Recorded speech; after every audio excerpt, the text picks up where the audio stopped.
और जिस प्रकार से हम सभी को ज्ञात है, यशस्वी प्रधानमंत्री जी श्री नरेंद्र मोदी जी के नेतृत्व में मध्य प्रदेश जल के इष्टतम उपयोग के क्षेत्र में नए आयाम स्थापित कर रहा है और प्रधानमंत्री जी के मार्गदर्शन में माननीय मुख्यमंत्री जी के भागीरथी प्रयासों से मध्य प्रदेश जल समृद्ध प्रदेश बनता जा रहा है और जो कि जन संकल्पित हैं प्राकृतिक संरक्षण के साथ साथ गौरवशाली संस्कृति को सहेजने के लिए और जिनको महाकाल बाबा का विशेष आशीर्वाद प्राप्त है। आइए जोरदार तालियों के साथ हम आमंत्रित करते हैं हमारे यशस्वी मुख्यमंत्री जी डॉक्टर मोहन यादव जी को कि वे हम सभी को अपनी अमृत वाणी से संबोधित करें। आज के इस कार्यक्रम में हमारे बीच यशस्वी महाराष्ट्र प्रांत के माननीय मुख्यमंत्री श्रीमान देवेंद्र फडणवीस जी, हमारे इसी मंच पर विराजमान महाराष्ट्र प्रांत के ही जल संसाधन मंत्री माननीय गिरीश महाजन जी, हमारे सांसद और भाजपा के अध्यक्ष माननीय श्रीमान विष्णुदत्त शर्मा जी, माननीय मंत्री कुंवर विजय शाह जी, माननीय मंत्री जल संसाधन श्रीमान तुलसीराम सिलावट जी, इस अवसर पर जिनके क्षेत्र को लाभ मिलने वाला माननीय विधायक पूर्व मंत्री श्रीमान अर्चना चिटनीस जी, इस अवसर पर मौजूद आप सब। वैसे मेरे पास बताने के लिए अब ज़्यादा नहीं है, लेकिन हमारे देवेंद्र जी ने सारी बातें अपनी सारी एक एक करके अपने बीच में आज का दिन एक तरह से हमारे महाराष्ट्र प्रांत के साथ एक नए अध्याय की शुरुआत होगी। ये जरूर मैं एक सौगात के लिए उनको धन्यवाद भी देना चाहूँगा। उनका भी मन में कष्ट या थोड़ा एक दर्द था कि जब मैं महापौर था तब से मैं इस पर प्रयासरत था 28 साल पहले से कि काश ये योजना फलीभूत हो जाए। हमने कहा सरकार आपकी मुख्यमंत्री बनने का इंतजार कर रही थी, जब आप फुल फ्लेज मुख्यमंत्री बनोगे तो ये हमको लाभ मिलेगा। परमात्मा की दया से आप मुख्यमंत्री बन के आए और हमारे लिए ये यशस्वी प्रधानमंत्री का ये और आनंद की बात है, सोने पे सुहागा इस नाते से माने कि जब आप उस समय अगर करवा लेते या महाराष्ट्र और मध्य प्रदेश का समझौता होता तो सारा खर्चा आपको वहन करना होता, लेकिन अब माननीय प्रधानमंत्री ने एक तरह से इन योजनाओं के लिए जो नया दृष्टिकोण लिया है कि ऐसी योजना है जिसमें 2 राज्यों को साथ जोड़ करके नदी परियोजनाओं के माध्यम से राष्ट्रीय परिदृश्य में उसका कोई रोल होता है, राष्ट्रीय हितों की उसमें कहीं झलक आती है, जिसको हम एक तरह से राष्ट्रीय परिदृश्य में उस राष्ट्र की भावना के अंतर्निहित भाव से समझा जा सकता है। तो उसका 90% पैसा भारत सरकार देती है। ये वाकई अद्भुत है। ये मुझे इस बात की प्रसन्नता है कि हमारे अपने दोनों राज्यों के निर्णय से भारत सरकार 90% राशि देगी। अब ये भले 70,000 लगे, 1 लाख करोड़ लगे, मैं ये एक तरह से यशस्वी प्रधानमंत्री को धन्यवाद देना चाहूँगा जिन्होंने इस प्रकार की योजनाओं को प्रोत्साहन दिया। और मैं और भाग्यशाली हूँ जब आपसे इस तरह से गोदावरी की बात कर रहा हूँ, तो गोदावरी से या ताप्ती से हमारा महाराष्ट्र का अलग प्रकार का संबंध है। ताप्ती मैया भी उसी प्रकार से जैसे नर्मदा मैया है, वैसे तो मध्य प्रदेश नदियों का मायका है। 247 से ज़्यादा नदियाँ हमारे मध्य प्रदेश से बहती हैं और ये हमारे लिए, मैं आपके माध्यम से भी बात पहुँचाऊँगा, नीति आयोग के माननीय जब अधिकारीगण आए थे, सदस्य और अध्यक्ष आए, तब हमने विषय उठाया था कि हमारे वन क्षेत्र के अंदर कोई हिम ग्लेशियर नहीं है, कोई बर्फ का पहाड़ नहीं है, लेकिन प्राकृतिक संसाधनों के बलबूते पर जलराशि की इतनी अथाह गहराई है कि हमको इस बात में कहने में कोई गुरेज नहीं है कि यमुना जी, गंगा जी जो बर्फ हिमालय से जिस ढंग की जलराशि लेके आती है, उनसे कमतर जल नहीं जाता हमारे देश के बाकी राज्यों में, उनसे कई गुना ज़्यादा ही जाता है हमारा यहाँ से मध्य प्रदेश से। वो जल राशि केवल हमारे वनांचल, हमारे पहाड़ी प्राकृतिक इस प्रकार के संसाधनों के बलबूते पर। तो जब हम अपनी बात जल राशि की बात करते हैं तो कई अर्थों में वन संरक्षण को लेकर के राष्ट्रीय परिदृश्य में बाकी राज्यों की भूमिका भी देखते हैं। जब मैं अपने राज्यों की तरफ से देखता हूँ तो एक तरफ से कौन सा ऐसा राज्य नहीं है जहाँ हमारी बड़ी नदी नहीं जुड़ी है और उन राज्यों को लाभ नहीं मिल रहा है।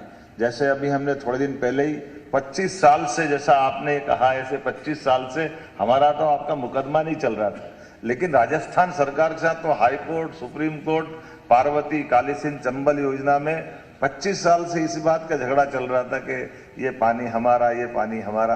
अरे रहीमन पानी राखिए, बिन पानी सब सून, पानी गए न उबरे, मोती मानस चून। पानी तो चेहरे पे होता है, चेहरे के पानी से हमारे लिए आन बान शान होती है। हमारे लिए सौभाग्य की बात है, राजस्थान भी हमारा, मध्य प्रदेश भी हमारा, और हमारा एक बहुत बड़ा परियोजना का 70,000 करोड़ का पार्वती काली सिंध चंबल योजना के माध्यम से, जिसके कारण से हमारा पूरा चंबल का श्योपुर, मुरैना, ग्वालियर, शिवपुरी, गुना, राजगढ़, शाजापुर, देवास, इंदौर, उज्जैन और मंदसौर, नीमच तक रतलाम के साथ उसका लाभ मिलेगा, जिसमें पीने का पानी, औद्योगिकरण के लिए, सिंचाई के लिए, सब प्रकार के, और साथ में बिजली के लिए भी हमारे लिए वो जल राशि का बहुत अच्छा समझौता हुआ, जिसमें माननीय प्रधानमंत्री जी जयपुर से जुड़े। दूसरा है केन बेतवा नदी जोड़ो, ये भी उमा भारती जी कहती, मैं तो जब भारत सरकार में मंत्री थी, आप भी गवाह हो, मैं उमा जी को धन्यवाद देना चाहूँगा कि उन्होंने इस योजना के लिए भी बहुत प्रयास किए थे। अर्चना जी बता रही थी, उमा जी दिल्ली यहाँ वहाँ सब ताप्ती पे ये काम होना चाहिए, लेकिन वो विषय नहीं हो पाया। कोई बात नहीं, जब भाग्य हो तब हो जाता है। तो मैं मान के चलता हूँ कि केन बेतवा नदी के लिए भी उमा जी पूरे बुंदेलखंड की जीवन रेखा बदलने वाली वो बहुत बड़ी परियोजना, जिसमें 1 लाख करोड़, 50,000 करोड़ हमारे लिए, 50,000 करोड़ उत्तर प्रदेश के लिए, ये 5% हमको मिलाना, 45,000 करोड़ भारत सरकार दे रही है। यशस्वी प्रधानमंत्री ने खजुराहो में आकर आशीर्वाद दिया, जिसके माध्यम से हमारा दमोह, पन्ना, गुना और ये शिवपुरी को दोनों तरफ से लाभ मिलेगा। पूरा बुंदेलखंड हमारा जल राशि से जो लंबे समय से वंचित था, उस नदी जोड़ों से भी हमको लाभ मिलेगा। और तीसरा, जैसे आपने कहा है, अभी तक तो ये दोनों नदी जोड़ो अभियान में जल राशि हमको डैम में मिलती थी, डैम के आधार पर हम उसका लाभ देते, लेकिन आपने भूगर्भ भंडारण का जो नया अध्याय प्रारंभ किया, ये विश्व का सबसे अनोखा है। पूरे विश्व में इतना अच्छा प्रोजेक्ट कहीं नहीं है, और ये प्राकृतिक है, परमात्मा की दया है। और ऐसे में जहां आपने बताया हमारा बुल्ढाना, अमरावती, ये बिल्कुल लगा हुआ पूरा कोला, और ऐसे हमारा अगर अपन कल्पना करें तो ये दीदी का हमारा खंडवा, बुरहानपुर, ये पूरा बेल्ट वास्तव में पानी 800 से 1000 फीट नीचे चला गया। हमारा केले से लेकर सभी प्रकार की फसलें हैं, लेकिन ये जो जल के कारण से कष्ट बढ़ा है, ये पूरा निमाड़ का ऊपर वाला अंचल, अब निमाड़ का जल राशि जहाँ तक नर्मदा पहुँच गई वहाँ तक पहुँचा है, लेकिन अब आखिरी तक तो नर्मदा को पहुँचा नहीं सकते, तो कई लोगों को बहुत कष्ट था। मुझे इस बात की प्रसन्नता है कि हमारे भविष्य दृष्टि से ये पूरे निमाड़ के लिए भी जीवन रेखा का काम करेगा। ये बहुत बड़ा एक तरह से ये जो बजाड़ा जोन क्षेत्र में जो जल संग्रहण किया जाना, ये वाकई अद्भुत रहेगा, जिसमें न केवल भूजल रिचार्ज और सिंचाई की सुविधा का विस्तार होगा, बल्कि हमारे बुरहानपुर जिले के बुरहानपुर, नेपानगर, खकनार, खंडवा जिले की खालवा तहसील में भूजल की स्थिति में सुधार होगा, बल्कि मध्य प्रदेश की 1,23,082 हेक्टर, और आपने उल्लेख किया महाराष्ट्र की 2,37,706 हेक्टर में सिंचाई और भंडारण की और तमाम प्रकार के लाभ मिलेंगे। हम सब आज के इस MOU के अवसर पर आपका स्वागत करते हैं, अभिनंदन करते हैं, और ऐसा सुबह से शीघ्रम आप ऐसे जल्दी जल्दी आते रहो, हमको बहुत सारे लाभ मिलते रहें। मैं आपका पुनः वंदन करता हूँ, अभिनंदन करता हूँ। आज के इस अवसर पर मैंने कुछ और विषय निकाले थे राज्यों को जोड़ करके, उन विषयों पे भी आपने अपनी स्वीकृति दी, सहमति दी। हमने कहा कि हमारा मराठा राजशाही से संबंध मध्य प्रदेश से रहा, जिसमें बाजीराव पेशवा, होलकर, सिंधे, जिनको सिंधिया भी कहते हैं, तात्या टोपे, रानी लक्ष्मीबाई, अप्पाजी भोसले इत्यादि का इतिहास, दस्तावेज संकलन, डिजिटलाइजेशन इत्यादि कार्य भी महाराष्ट्र सरकार के साथ मिलकर करेंगे। तो ये हमारा गौरवशाली अतीत का वो काल, जिस काल के आधार पर हम अपने कई प्रकार के उस स्वर्णिम पृष्ठ को सामने ला सकेंगे। मोड़ी लिपि के पांडुलिपियों के संरक्षण करने, उनके प्रकाशन में भी दोनों राज्यों की सहभागिता हो सकती है। अभी तक मध्य प्रदेश में मोड़ी लिपि के लगभग 21 लाख दस्तावेजों को हमने संरक्षित किया है। आपके माध्यम से इसमें हम और काफ़ी काम कर सकते हैं। मध्य प्रदेश फार्मास्यूटिकल्स, टेक्सटाइल, कृषि उत्पाद इत्यादि का महाराष्ट्र के विभिन्न बंदरगाहों के माध्यम से हमारा जो निर्यात प्रभावी मात्रा में होता है, महाराष्ट्र के विभिन्न बंदरगाहों में से एक डेडिकेटेड निर्यात की सुविधा का प्रकोष्ठ बनाने की संभावना पे भी हम आपके साथ काम करेंगे। आपने उसकी स्वीकृति दी है। मध्य प्रदेश के जबलपुर से महाराष्ट्र के नागपुर के मध्य एक डेडिकेटेड फ्रेट कॉरिडोर बनाने के माध्यम से मध्य भारत में माल परिवहन, भाड़ा, समय और लागत में अत्यधिक बचत होगी। इस हेतु नागपुर के मल्टी मॉडल लॉजिस्टिक पार्क को भी इस कॉरिडोर से जोड़ने में अत्यधिक लाभ होगा। मैं मान के चलता हूँ आपने स्वीकृति दी है। मध्य प्रदेश के दोनों ज्योतिर्लिंग महाकालेश्वर और ओंकारेश्वर को महाराष्ट्र के ज्योतिर्लिंग त्र्यंबकेश्वर, भीमाशंकर और घृष्णेश्वर से जोड़ा जाकर के एक धार्मिक पर्यटन का सर्किट बनाएंगे, जिसमें ये पांचों ज्योतिर्लिंग के लिए देव दर्शन करने के साथ धार्मिक पर्यटन में भी हमको बड़ा इस एक तरह से लाभ मिलेगा।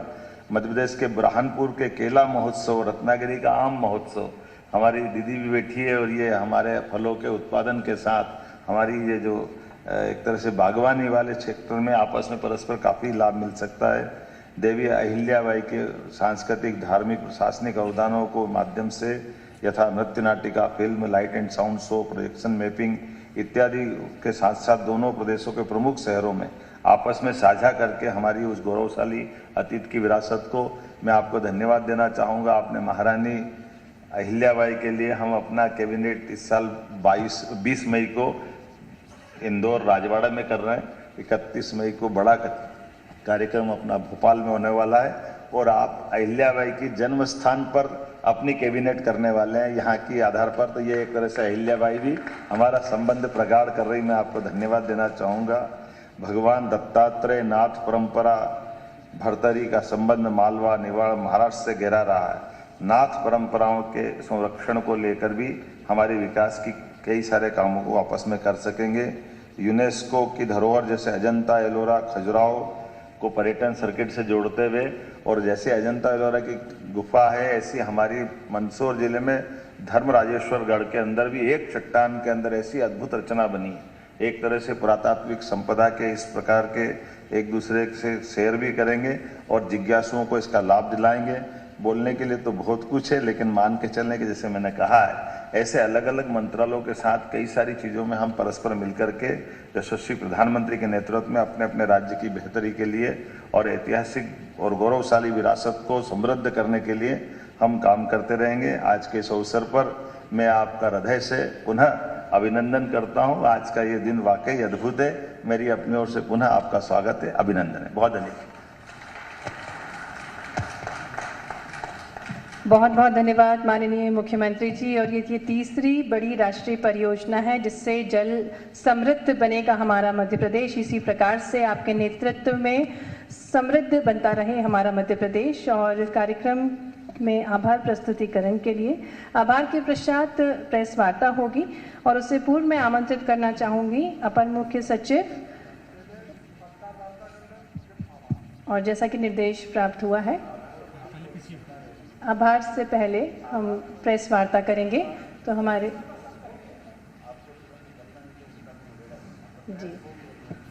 जी प्रेस वार्ता हम शुरू करते हैं और एक बार आभार प्रस्तुत करेंगे माननीय मुख्यमंत्री महाराष्ट्र देवेंद्र फडणवीस जी का, जो हमारे बीच पधारे और तापी बेसिन मेगा रिचार्ज योजना का मध्य प्रदेश एवं महाराष्ट्र के मध्य MOU हस्ताक्षर करके आपने आदान प्रदान किया। दोनों राज्यों को और समृद्ध बनाने के उद्देश्य से ये समझौता किया गया। हम बहुत बहुत आभार प्रस्तुत करते हैं माननीय मुख्यमंत्री महाराष्ट्र श्री देवेंद्र फडणवीस जी का, साथ ही में जल मंत्री महाराष्ट्र श्री गिरीश महाजन जी का। और अब हम इसी कार्यक्रम को आगे बढ़ाते हुए प्रेस वार्ता की शुरुआत करने जा रहे हैं। पुनः स्वागत है माननीय मुख्यमंत्री जी का, माननीय जनजातीय मंत्री कुंवर विजय शाह जी का, माननीय अर्चना चिटनिस जी का मंच पर बहुत बहुत स्वागत है। और अब हम हमारे जितने भी पत्रकार भाई यहाँ उपस्थित हैं प्रेस वार्ता की शुरुआत करते हैं। मंच पर अपर मुख्य सचिव आदरणीय श्री राजेश राजोरा जी, आपका भी बहुत बहुत स्वागत है।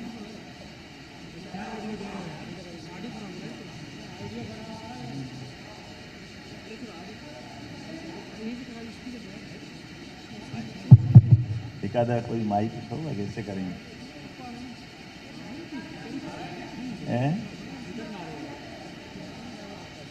अब आपने चालू कर ही दिया तो कर ही दो। हेलो, एक माइक। अच्छा, ऐसे ही आवाज आ रही है? हाँ, बताएं।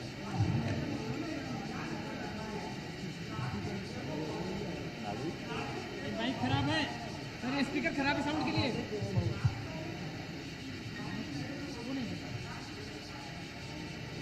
कोई बात नहीं, अच्छी आवाज। सर जब तक पहला सवाल हम पूछ लेते थे, ये जो अरे जरा पानी पे रहो, अभी जरा इस पे बात करो ना। नहीं, मैं उसी पे बात कर रहा हूँ, माननीय नरेंद्र मोदी जी ने एक अभियान छेड़ रखा है, नागरिक देवो भव।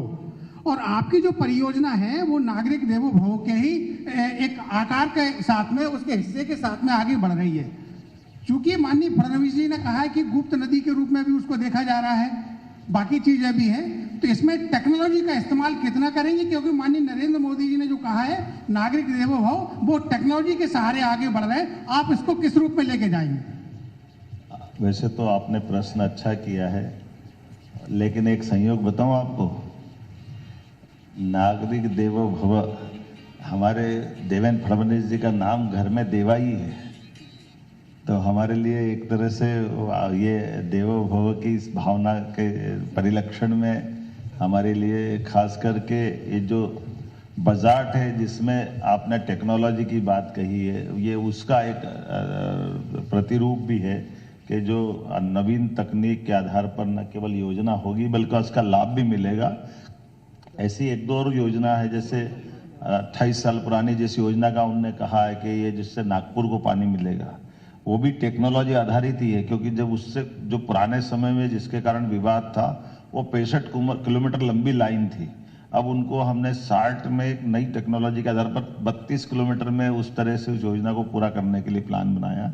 लेकिन जैसे मूल बात इतनी है कि हम अपने, जैसे आपका मेरा किसी का भी मकान बनता तो सिद्धांत तो हम तय करते कि हाँ मकान बनाने में सहमत है, बाकी तो प्लानर आएगा, प्लानिंग करेगा, वो करेगा जैसा हमको काम बना है। ऐसे ही टेक्नोलॉजी के लिए हमारे इंजीनियर वगैरह ये सब काम करेंगे।